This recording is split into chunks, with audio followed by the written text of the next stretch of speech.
So recently I watched a video about the life of a police officer in the Outback in Australia, and it was good to see that guy doing his job, but it was also cool to just see a bit more of the Outback, learn more about what goes on there, because it's something I don't really know too much about.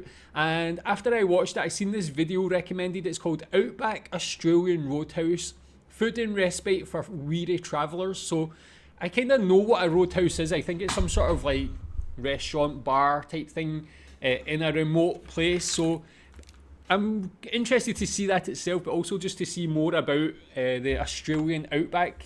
Tell me what you think about this one. Let's watch. Hello, you slack lot of shits. How you going?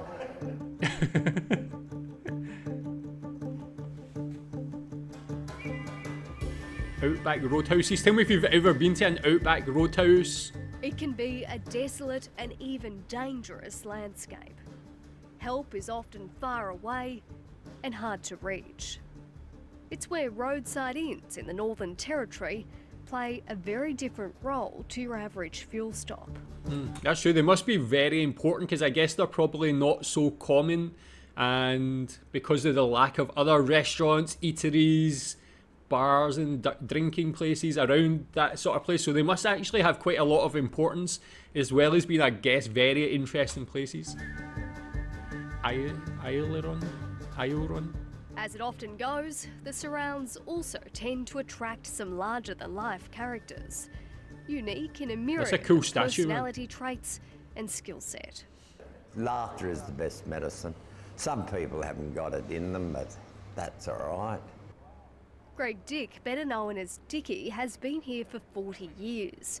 There's few who don't know of this straight-talking character who has a penchant for all things outlandish. Love or loathe him, he doesn't really care either way. I have top time with tourists. Yeah, really good. Some don't know how to take me or what, it doesn't matter. 73-year-old Dickie runs the Outback Roadhouse, which is roughly 200 kilometres north of Alice Springs. It's an infatuation with this unique landscape that lured him north in the 60s. Well, in the early parts when I went to school, the Woman's Weekly was a very big paper. Used to always have 2 pictures of Naminajira's paintings. My mother used to show them to me quite, and I'd say, I'm going there one day, I'm going to go. You know, I love the country just from those paintings. It's an enduring love, his tribute taking on a shrine-like form. He's collected more than 300 paintings from the famous Naminajira family. I've been offered big money for them and things, but I won't. No way. My sons will have a good time when I die.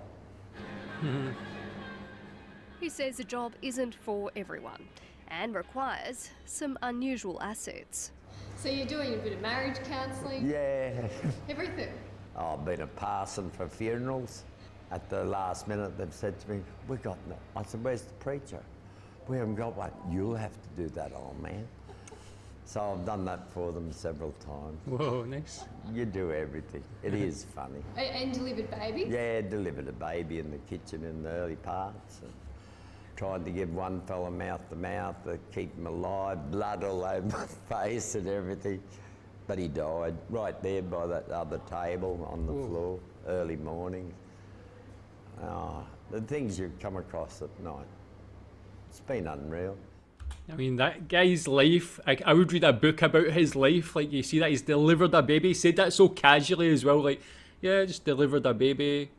Tried to resuscitate a dying man who died just over there. Like, so casual. Like, 2 very, like, things that people don't just do normally. And he just says it so casually. And he seems like such a decent, good guy as well. Again, like, when you see this, the guy's like the owner of a cafe, restaurant type thing.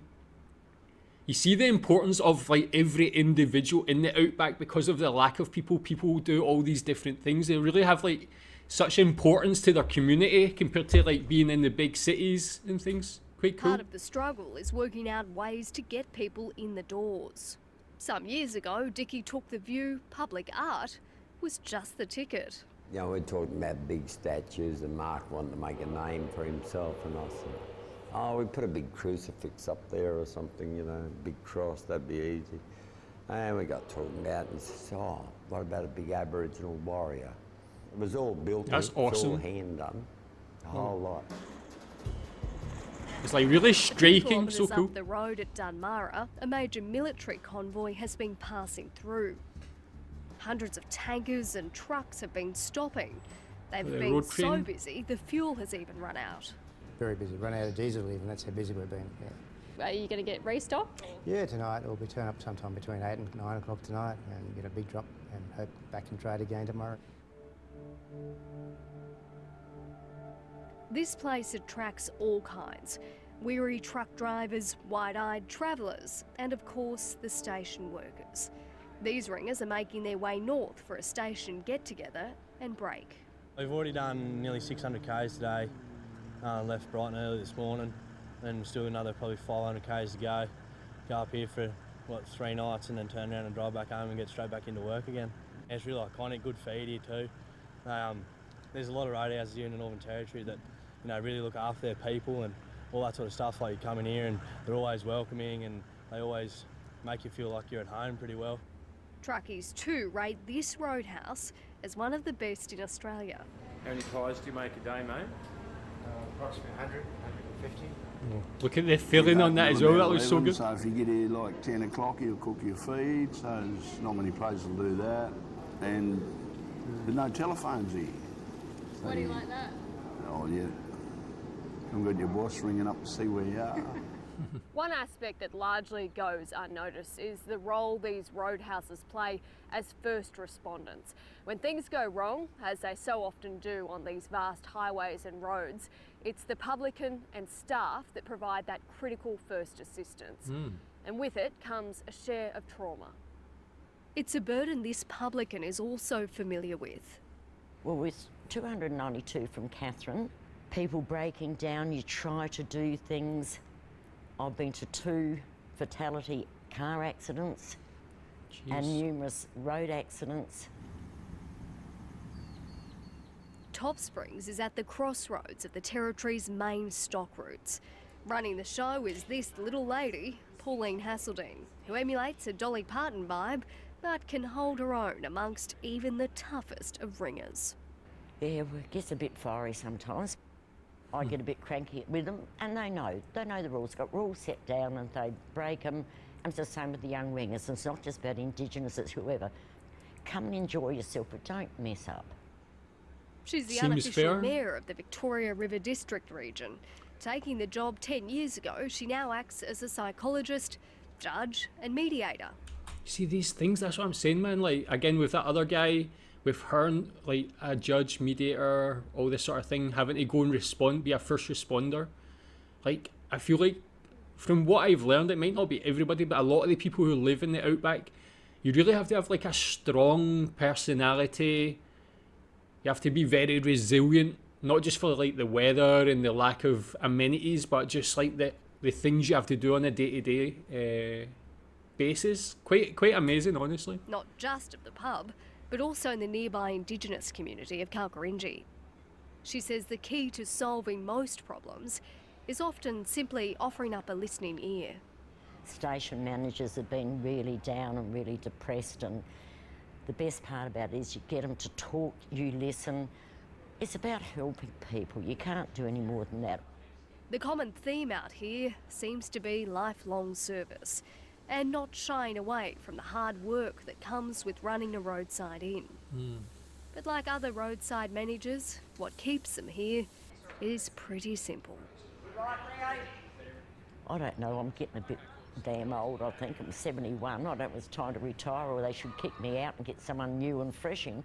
But it's not about kissing people's backsides. It's about listening, talking to people, enjoying it. And I still enjoy it. When I don't enjoy it, that's the time to go. Well, When I get about 99 years, I reckon, because if my coffin's there, I'm going to die at 100. When I get 99 years, I might have a spare 10,000. I'll go out to start to have a good time and you drop dead. I've been changing my plans a bit. That coffin is built out of the old Gann railway line, so I said a bit heavy to carry, so I build a frame, I'll get them to build a frame, and a funeral pyre. We'll have a party for 3 days while I burn away. Wow, man, I've never heard anybody speak Got like that something before. unique about it. In the rocks, the colourings, every sunset's a different beautiful one. Every landscape. sunrise. I never miss a sunrise or a sunset. Every day. Yeah, that was, again, very eye-opening. Like, that was quite heartwarming in a way, man. Just to see these people who've, like, dedicated their life out there in the outback and doing such great things. Like, these are, like, the what would you say, unspoken heroes, or people that don't get spoken about enough. Like, they're out there doing so much different things.